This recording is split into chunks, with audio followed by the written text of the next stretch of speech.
আসসালামু আলাইকুম প্রিয় শিক্ষার্থীরা, আমার অনলাইন ক্লাসে তোমাদের স্বাগতম জানাচ্ছি। আমি মোহাম্মদ সোহেল রানা।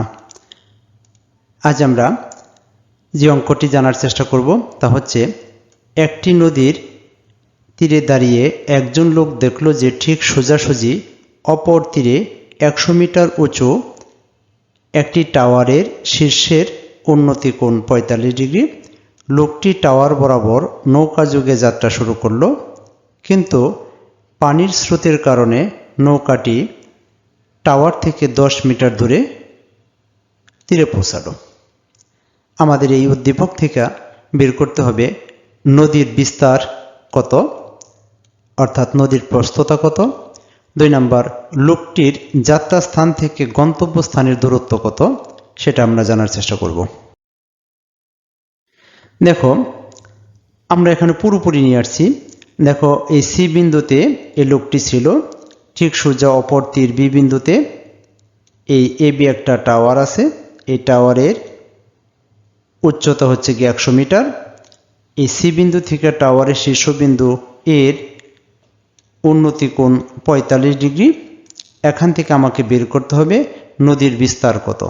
ভালো কথা, এখান থেকে আমি ক নম্বরে বের করব নদীর বিস্তার কত।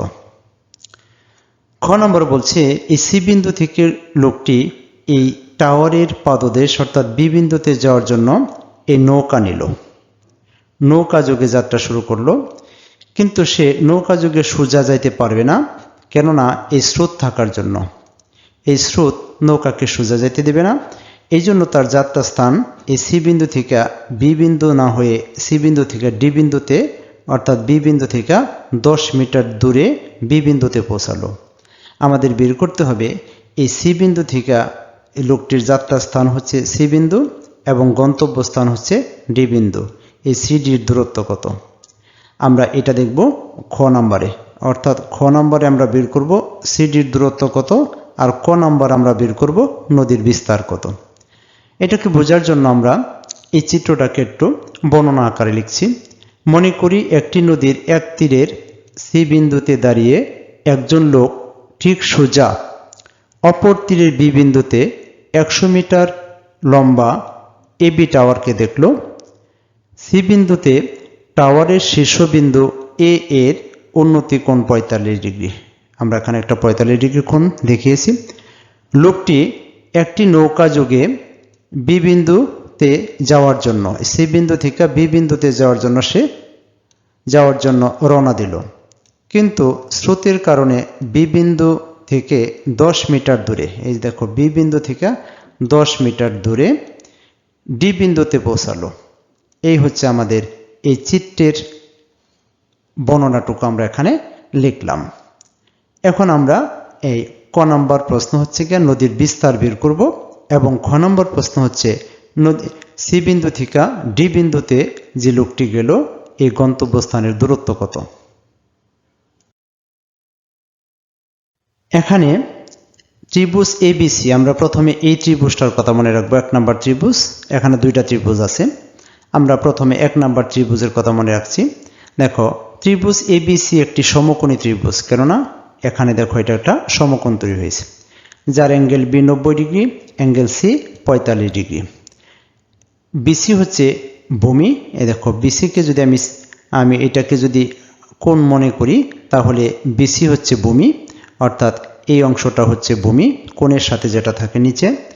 আর এই ভূমিটাই হচ্ছে নদীর বিস্তার, যেটা আমাকে বের করতে হবে। আর এবি হচ্ছে, অর্থাৎ এই যে টাওয়ার, এই টাওয়ারটাকে বলছি আমরা এবি, যা টাওয়ারের উচ্চতা 100 মিটার, এটা দেওয়া আছে। এবং সিডি, এই সি থেকে ডি বিন্দুতে, এটা হচ্ছে নৌকা যোগে লোকটির যাত্রাস্থান থেকে গন্তব্যস্থানের দূরত্ব, এটাও আমাদেরকে বের করতে হবে। প্রথমে আমরা ক নম্বর প্রশ্নের সমাধান করব। দেখো, আমরা জানি টেন থিটা, আমরা এইটাকে থিটা মনে করব, টেন থিটা। তাহলে এটা হচ্ছে লম্ব, এবি হচ্ছে লম্ব, এইটা হবে লম্ব, এবং বিসি হবে ভূমি।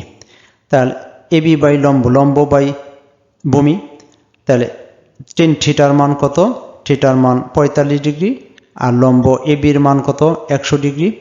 আর ভূমির মান তো আমাকে বের করতেই হবে, অর্থাৎ বিসির দূরত্ব অর্থাৎ নদীর বিস্তার, বিসি তো নদীর বিস্তার। আমরা জানি 45 ডিগ্রির মান 1, আমরা বসিয়ে দিলাম, ওপরে 100 এবং নিচে হচ্ছে বিসি যা আছে তাই। আমরা আর গুণনের মাধ্যমে 1কে বিসি দ্বারা গুণ করলে হবে বিসি, এবং 100কে এই 1 এর নিচে মনে মনে একটা 1 আছে তা দিয়ে গুণ করলে হবে 100, অর্থাৎ বিসি ইজিক্যাল টু 100 মিটার। যেহেতু এখানে একটা মিটার আছে, আমরা একটা একক ধরতে হবে, এখান দিকে দেওয়া আছে টাওয়ারের উচ্চতা যেহেতু মিটার, এখানকার সব কিছুই মিটারে প্রকাশ করতে হবে। অর্থাৎ নদীটির বিস্তার হচ্ছে গিয়া কত, 100 মিটার।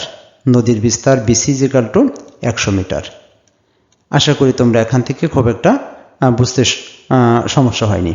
আমরা এখন পরের অঙ্কটা দেখব, অর্থাৎ লোকটির যাত্রাস্থান সি থেকে ডি বিন্দুতে যে গেল, এই দুইজনের দূরত্ব, দুইটা স্থানের মধ্যকার দূরত্ব কতটুকু।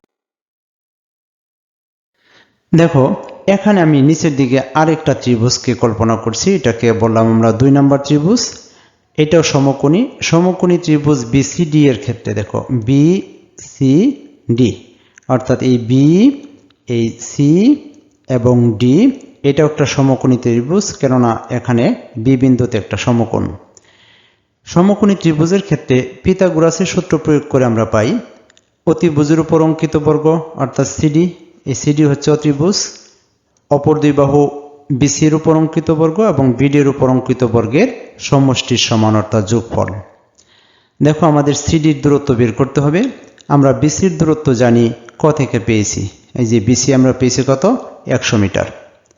এই ক থেকে আমরা বিসির দূরত্বটাকে বের করেছি 100 মিটার, এবং বিডির দূরত্ব আমাদের দেওয়া আছে এই যে 10 মিটার। তাহলে বিসি 100 মিটার স্কোয়ার আর বিডি 10 স্কোয়ার। 100কে স্কোয়ার করলে হয় 10,000 এবং 10কে স্কোয়ার করলে হয় 100। CD square is equal to আমরা বলবো 10,100। যখন আমরা সিডির দূরত্ব বের করব তখন 10,100কে আমরা রুট করব। রুট করলে এর মান আসে 100.498 মিটার। অর্থাৎ লোকটির যাত্রাস্থান সি থেকে দেখো ডি বিন্দুতে, যেহেতু সে সোজা যাইতে পারবে না নৌকা যুগে, কেন যেতে পারবে না, এই স্রোতের কারণে। এই স্রোত নৌকাকে সরিয়ে দিয়ে এই বি বিন্দুতে যাইতে দিবে না, সে বাধ্য হইয়া এই বি বিন্দুতে পৌঁছবে। এই জন্য আমরা বললাম সি থেকে ডি, অর্থাৎ লোকটির যাত্রাস্থান থেকে গন্তব্যস্থানের দূরত্ব আমরা পেলাম কত, 100.498 মিটার। এটাকে 0.5 মিটার বলা যায়। অর্থাৎ আমরা ফিনিশিং লাইনে লিখব লোকটির নৌকা যুগে যাত্রাস্থান আমরা বলবো সি বিন্দু থেকে, সি হচ্ছে যাত্রাস্থান থেকে গন্তব্যস্থান, এই গন্তব্যস্থান হচ্ছে ডি বিন্দুতে। ডি বিন্দুর দূরত্ব অর্থাৎ সিডি দূরত্ব হবে কত, 100.5 মিটার প্রায়, কারণ এখানে 498.498, এটাকে আমরা বলতে পারি প্রায় হাফ মিটার, অর্থাৎ প্রায় 500 মিটার। এটা আমরা এই আনসারটা লিখে দেব। তাহলে আমরা দেখলাম যে একটা অঙ্ক অত্যন্ত ইম্পর্টেন্ট একটা অঙ্ক। এই অঙ্কটা যদি আমরা বুঝি, অনেকগুলো ক্যালকুলেশন এখান থেকে আমরা বুঝতে পারবো।